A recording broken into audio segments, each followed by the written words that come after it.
नमस्कार दोस्तों, कैसे हो आप सब लोग। उम्मीद करता हूँ सब बढ़िया होंगे। आज हम राजस्थान इतिहास की क्लासेस शुरू कर रहे हैं, जिसमें आज का टॉपिक रहेगा मेवाड़ का इतिहास। मेवाड़ का इतिहास भारतीय इतिहास का गौरवपूर्ण इतिहास है। राजस्थान के अंदर मेवाड़ के इतिहास को स्वर्णिम अक्षरों में लिखा गया है। आज हम बात करेंगे मेवाड़ के इतिहास की। यह मेवाड़ का इतिहास विश्व का सबसे प्राचीन इतिहास माना जाता है। 566 ईस्वी से लेकर 1947 तक यहाँ के राजाओं ने एक ही स्थान पर राज किया था। आज मैं आपके सामने उपस्थित हूँ राजस्थान का इतिहास का लोकप्रिय टॉपिक मेवाड़ का इतिहास। तो वीडियो को लाइक शेयर जरूर कीजिए और मेरे साथ बने रहे। हम बात करते हैं मेवाड़ के इतिहास की और सबसे पहले बात करेंगे हम इनके नामकरण की। यानी मेवाड़ का प्राचीन नाम क्या था। तो मेवाड़ का प्राचीन नाम था मेदपाट, और ये मेदपाट नाम था वो था संस्कृत भाषा का। इसका एक नाम और था प्रागवाट, यह नाम था हिंदी भाषा का। और इस मेवाड़ को प्राचीन काल में शिवी के नाम से जाना जाता है। और इस शिवी प्राचीन काल में किस समय के से जाना जाता है? महाभारत काल से। महाभारत काल में इस मेवाड़ का नाम था शिवी था। आप मुझे कमेंट में कमेंट करके बताओगे कि शिवी की राजधानी क्या थी। महाभारत काल में इसे शिवी के नाम से जाना जाता है। और इस शिवी की राजधानी थी मध्यमिका नगरी।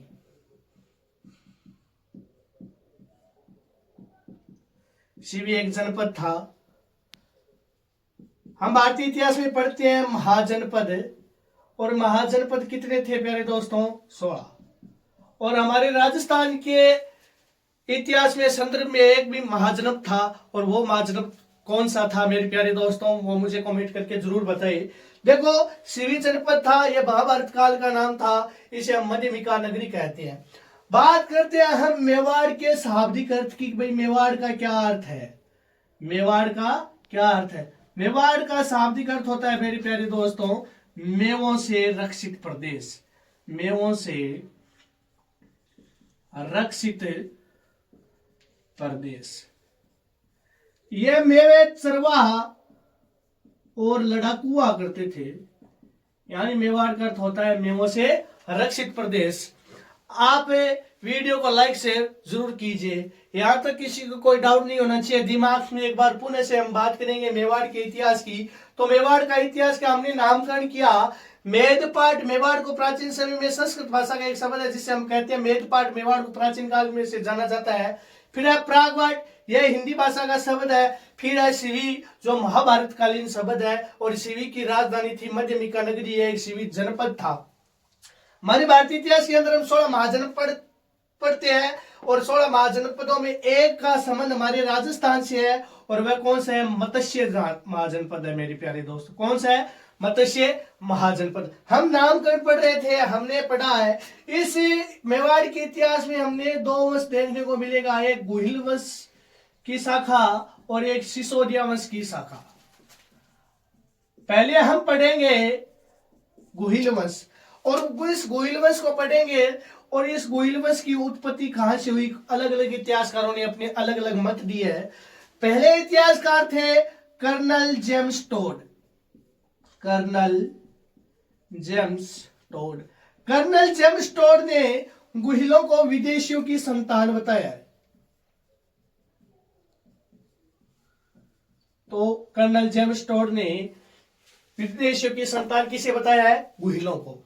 फिर एक इतिहासकार आता है डॉक्टर गौरी शंकर हीराचंद ओझा।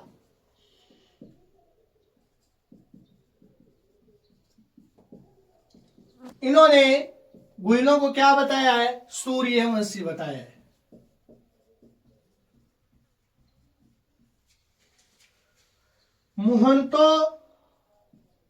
मुहंतो नेणसी ने गुहिलों को शिलादित्य के वंशज बताए हैं। एक इतिहासकार जिसका नाम है अबुल फजल। अबुल फजल के अनुसार गुहिल है वो ईरान के शासक नौशे खां के वंशज है, नौशे खां के वंशज है। अलग अलग इतिहासकार अलग अलग मत देते हैं, लेकिन जो चारणों द्वारा जो लेख लिखे गए हैं वो इन गुहिलों को बताते हैं श्री राम के वंशज। माइंड में बिठा लीजिए, ज्यादा हमें डीप जाना नहीं है। जो मेवाड़ का इतिहास है वो हर एग्जाम में, राजस्थान के एग्जाम में पूछा जाता है। तो हमने पढ़ा मेवाड़ का नामकरण, मेदपाट, मेवाड़ को प्राचीन में प्रागवाट और शिवी यह था महाभारत काल का, और इस शिवी की राजधानी थी मध्यनिका नगरी। मेवाड़ शब्द का हमने शाब्दिक अर्थ देखा, और इस शाब्दिक अर्थ का मतलब होता है, मेवाड़ का मतलब होता है मेवों से रक्षित प्रदेश। फिर हमने पढ़ा गुहिलों की उत्पत्ति कहां से हुई। अलग अलग इतिहासकार अलग अलग मानते हैं। कर्नल जेम्स टोड कहता है ये विदेशियों की संतान थी। डॉक्टर गौरीशंकर ओझा कहता है ये सूर्यवंशी थे। मूर्तो नैन्सी कहता है ये शिलादित्य के वंशज थे। और अबुल फजल कहता है ईरान के शासक नौशे खां के वंशज तक थे। यहाँ तक किसी को कोई डाउट नहीं होना चाहिए। अब हम बात करेंगे गुहिल वंश की कुल देवी देवता, आराध्य देवी देवताओं के बारे में। तो गुहिलों के कुल देवता एक लिंग जी है, जिनका मंदिर कैलाशपुरी उदयपुर में है। गुहिल वंश के आराध्य देवता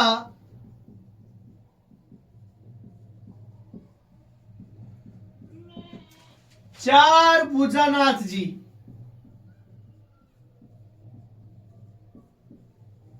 जिनका मंदिर है गढ़बोर है, और गढ़बोर पड़ता है राजसमंद में।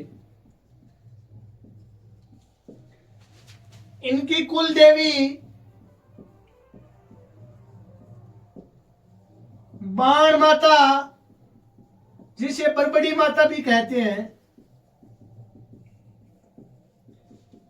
इनका मंदिर चित्तौड़, उदयपुर में मिलता है। इनके आराध्य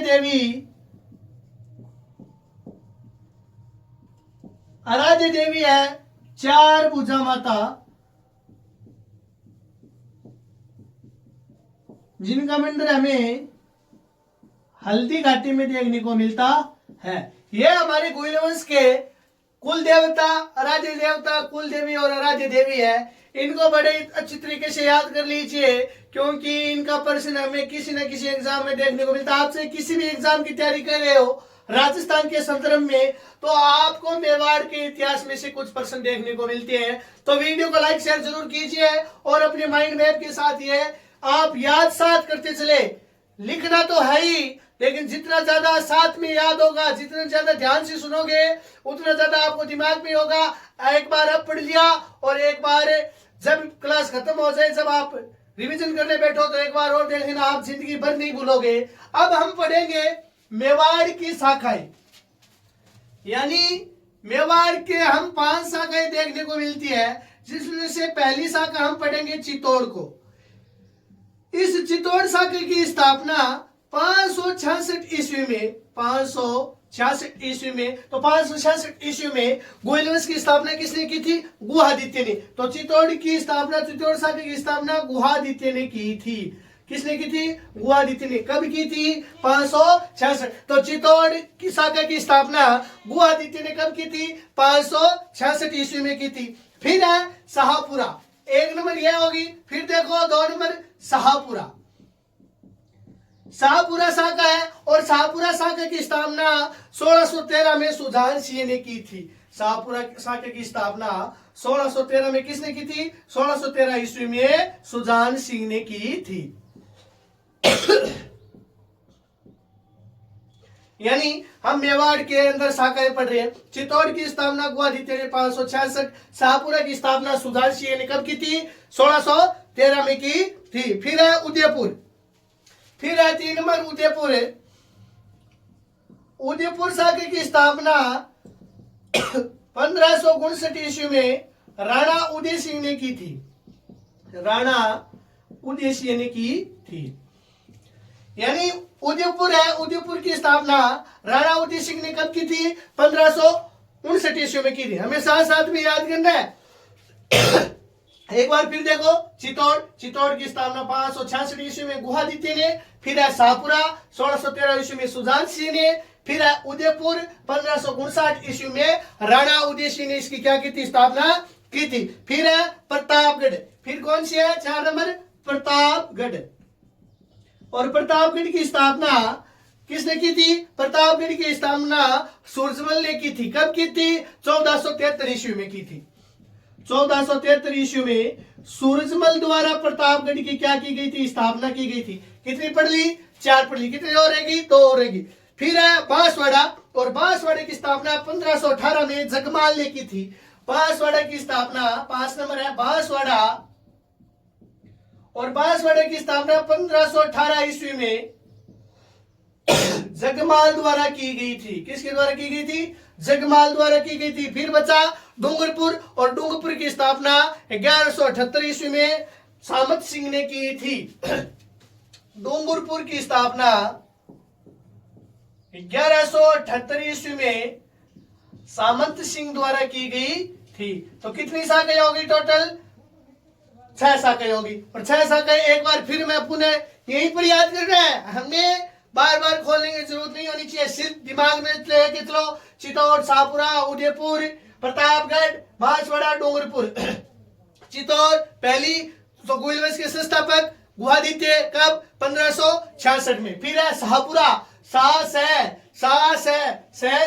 शाहपुरा सुजान, शाहपुरा सुजान कब की थी? 1613। फिर है उदयपुर, उदय सिंह, उदयपुर। फिर है 1559 में इसने की थी उदयपुर की स्थापना। फिर है प्रतापगढ़, 1473 ईस्वी में किसने?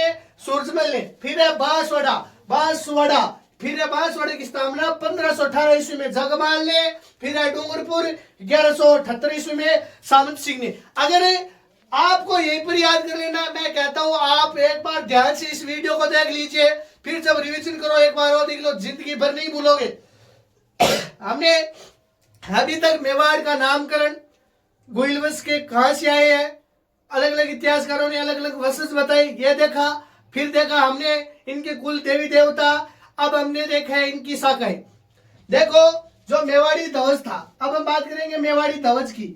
मेवाड़ी ध्वज में हमें सूर्य का चित्र देखने को मिलता है। मेवाड़ी ध्वज में हमें किसका चित्र देखने को मिलता है? सूर्य का चित्र देखने को मिलता है। और देखो, अब हम धीरे धीरे आगे की टॉपिक लेकर चलेंगे। और अब बस बात है ध्यान में रखना, जो बातें बोली जा रही है उसे कैप्च करने की कोशिश करो। पेन, रफ रजिस्टर साथ में रखो, और जैसे जैसे बताया जा रहा है साथ में लिखते जाओ, ध्यान से सुनते जाओ, एकांत में बैठो। मैं कहता हूं एक बार ध्यान से आप देख लिया और रिवीजन करने के समय एक बार और देख लिया तो कभी नहीं भूलोगे मेवाड़ का इतिहास। बड़े ही शानदार तरीके से, अभी तो शुरुआत है, आगे आगे देखो हम केवल कहानियों के तौर पर पढ़ते जाएंगे।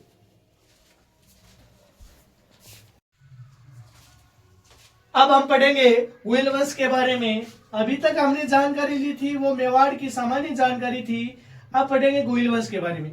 गुहिलवंश की संस्थापक थे गोहिल, या हम इसे गुहादित्य भी कहते हैं। अब हम गुहादित्य के पिता के बारे में जानेंगे, माता के बारे में जानेंगे, इनका पालन पोषण किसने किया उनके बारे में जानेंगे, और ये संस्थापक कहाँ के थे उनके बारे में जानेंगे, इनके राज तिलक के बारे में जानेंगे, समय कौन सा था वो जानेंगे, राजधानी कौन सी थी वो जानेंगे, और निवासी कहाँ के थे। देखो, जो गुहादित्य थे वो शिलादित्य के क्या थे? पुत्र थे।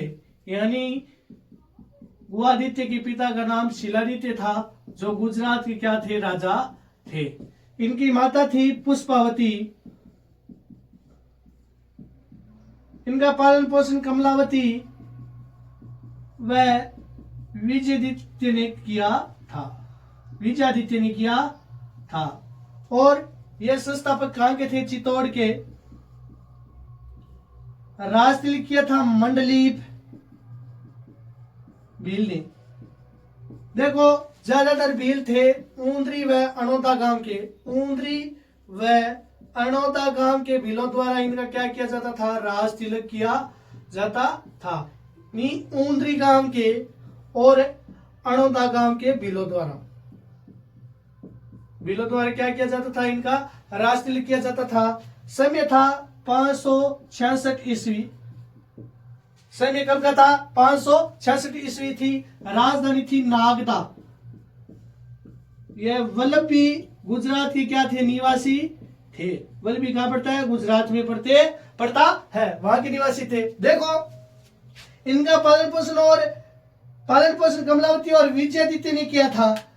जो ये शिलादित्य और पुष्पावती थी, ये शिलादित्य कहाँ के राजा थे, गुजरात के राजा थे। और ये शिलादित्य क्या नहीं थी, संतान नहीं थी। और ये जो शिलादित्य थे वे क्या करते थे, सूर्य भगवान की आराधना करते थे। शिलादित्य किस भगवान की आराधना करते थे, सूर्य भगवान की आराधना करते थे। इनके कोई बच्चा नहीं हो रहा था तो पुष्पावती ने माउंट आबू, पुष्पावती कहां चली गई थी, माउंट आबू चली गई थी। क्यों चली गई थी, बताती थी वो माउंट आबू अम्बे माता के दर्शन करने के लिए गई थी। अम्बे माता के दर्शन करने के लिए गई थी। हम जाते हैं ना भाई, हम राजस्थानी है, राजस्थान के लोग हैं, इस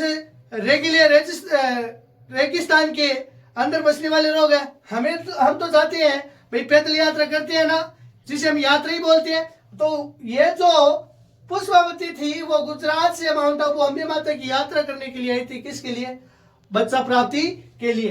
तो कहते हैं कि जब ये पुष्पावती माउंट आबू अम्बे माता की यात्रा करने के लिए गई थी, तब पीछे से अरबों ने क्या कर दिया था, आक्रमण कर दिया था। कहां पर, गुजरात पर। और इस आक्रमण के अंदर शिलादित्य आक्रमणकारी का सामना करते हुए क्या हो गए थे, शहीद हो गए थे। और शहीद होने के बाद जब यह बात है पुष्पावती को पता चलती है, यहीं पर थी, और पुष्पावती को पता चलता है तो क्या वो बोलती है कि भाई वहां पर जाने का कोई फायदा नहीं है, तो इसलिए यहाँ पर माउंट आबू के अंदर, गुफा के अंदर रहने लगी थी। और इसके 15 दिन बाद, कितने दिन बाद, 15 दिन बाद के अंदर गुहिल यानी गुहादित्य का क्या होता है, जन्म होता है। और ये अपने पड़ोसी जब वहां रह रही थी तो वहां पर विजयादित्य था, और उसे बुलाकर ये गुहादित्य कपड़े में प्लेट कर इसे हाथों में देती है। विजयादित्य सोचता है रानी है, मुझे कोई हार वगैरह दे रही होगी। और ये जैसे विजयादित्य को हाथ में देती है तो गुहादित्य की रोने की आवाज आती है। तब ये बोलता है कि ये इसका मैं क्या करूंगा। तब पुष्पावती गुहादित्य को वचन देती है कि इसकी 10 पीढ़ी के वंशज आपके ब्राह्मण धर्म का क्या करेंगे, पालन पोषण करेंगे। इसलिए विजयादित्य इस गुहादित्य को ले आता है और इनका लालन पालन कमलावती और विजयादित्य करते हैं, और पुष्पावती सती हो जाती है। आज के लिए बस इतना ही। पार्ट 2 के लिए मेरे साथ बने रहे। वीडियो को लाइक शेयर जरूर कीजिए, और पार्ट 2 देखने के लिए सब्सक्राइब बटन को सब्सक्राइब करके बेल आइकन को जरूर दबा लीजिए। हम ऐसे ही रोज वीडियो लाते रहेंगे। आप अपना सहयोग बनाए रखें।